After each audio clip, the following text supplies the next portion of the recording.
Graça e paz, irmãos. Quero convidar vocês para nós lermos hoje Romanos, capítulo 8, a vida dominada pelo Espírito Santo. Uma palavra linda. Vamos meditar na palavra do Senhor. Vamos utilizar uma linguagem simples, linguagem da Bíblia NTLH, de fácil compreensão. Vamos lá? Versículo 1. Agora já não existe nenhuma condenação para as pessoas que estão unidas com Cristo Jesus. Pois a lei do Espírito de Deus, que nos trouxe vida por estarmos unidos com Cristo Jesus, livrou você da lei do pecado e da morte. Deus fez o que a lei não pôde fazer, porque a natureza humana era fraca. Deus condenou o pecado na natureza humana, enviando o seu próprio Filho, que veio na forma da nossa natureza pecaminosa, a fim de acabar com o pecado. Deus fez isso para que as ordens justas da lei pudessem ser completamente cumpridas por nós, que vivemos de acordo com o Espírito de Deus e não de acordo com a natureza humana.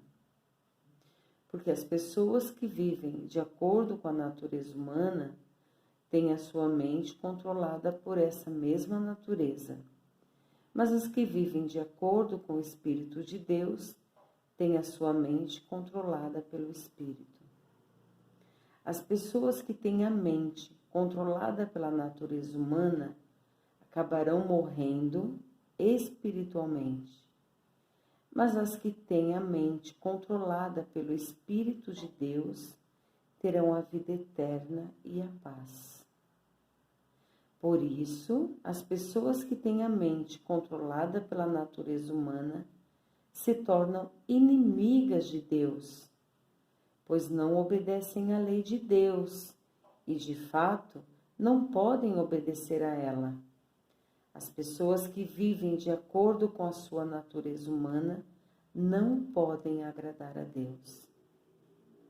Vocês, porém, não vivem como manda a natureza humana, mas como o Espírito de Deus quer, se é que o Espírito de Deus vive realmente em vocês. Quem não tem o Espírito de Cristo não pertence a Ele.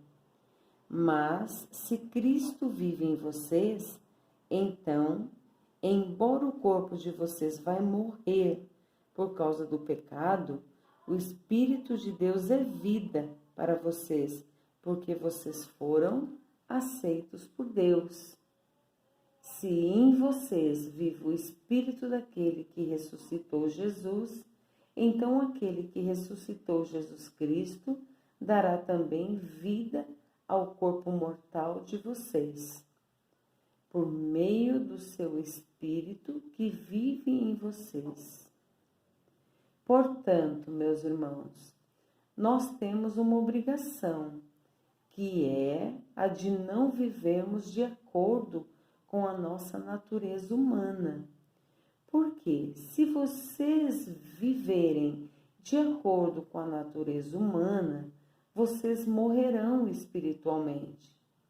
Mas se pelo Espírito de Deus vocês matarem as suas ações pecaminosas, vocês viverão espiritualmente. Pois aqueles que são guiados pelo Espírito de Deus são filhos de Deus. Porque o Espírito que vocês receberam de Deus não torna vocês escravos, e não faz com que tenham medo. Pelo contrário, o Espírito torna vocês filhos de Deus, e pelo poder do Espírito dizemos com fervor a Deus: Pai meu, Pai. O Espírito de Deus se une com o nosso espírito para afirmar que somos filhos de Deus. Nós somos seus filhos, e por isso receberemos as bênçãos que Ele guarda para o seu povo, e também receberemos com Cristo aquilo que Deus tem guardado para Ele. Porque se tomamos parte nos sofrimentos de Cristo, também tomaremos parte na sua glória.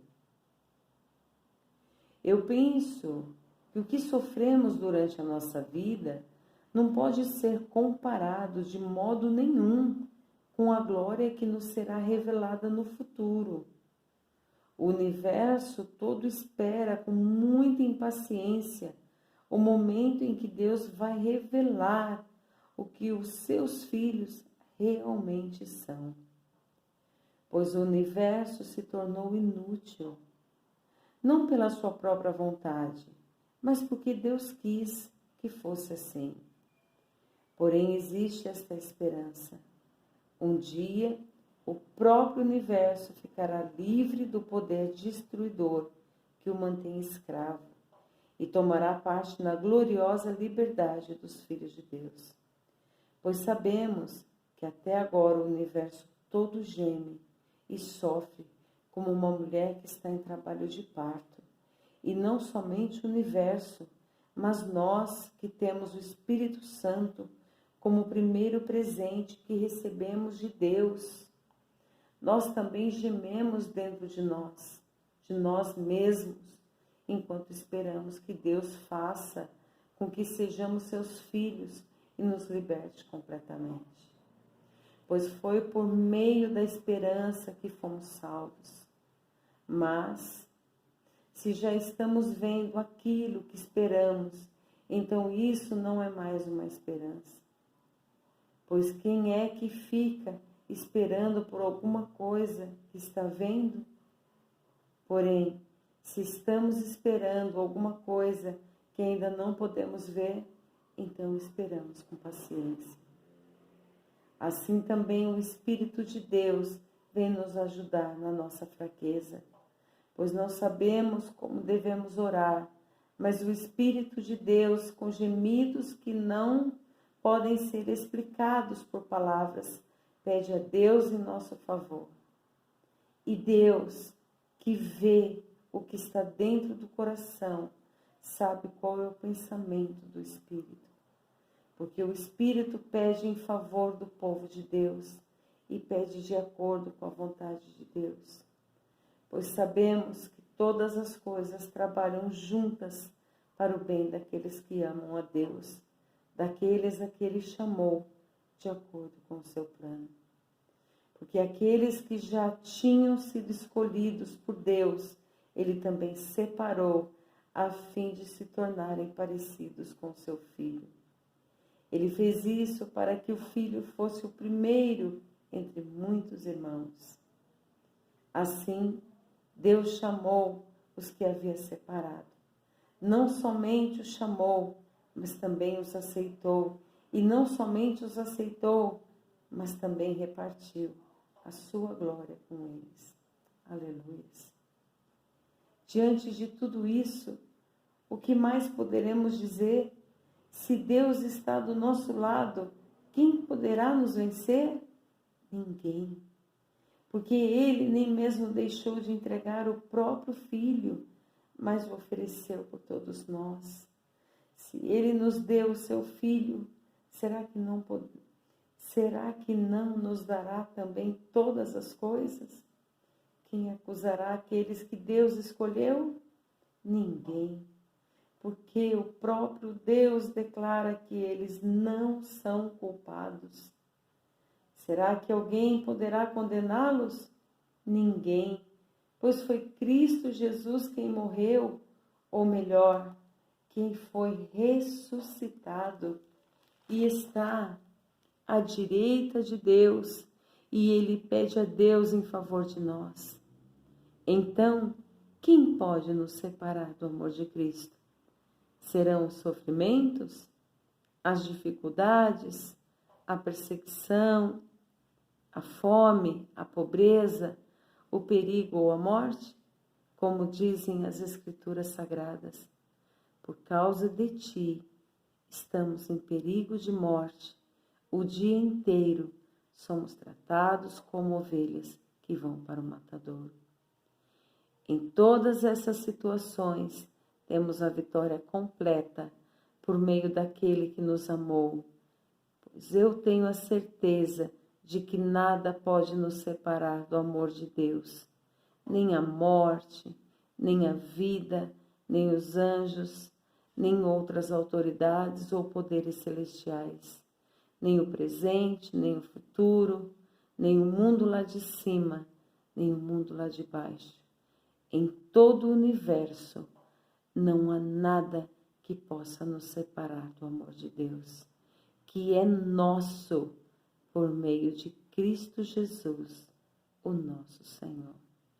Aleluias. Obrigada, Senhor. Que palavra maravilhosa, hein? Que palavra linda. O apóstolo Paulo escreveu aos Romanos nesse capítulo 8. Maravilhoso. A vida dominada pelo Espírito Santo. Aí no versículo 18, a glória futura. No versículo 31, o amor de Deus que é nosso por meio de Cristo. E aí encerra no versículo 39. Muito lindo. Glórias a Deus por essa mensagem. Espero que essa leitura tenha edificado a sua vida.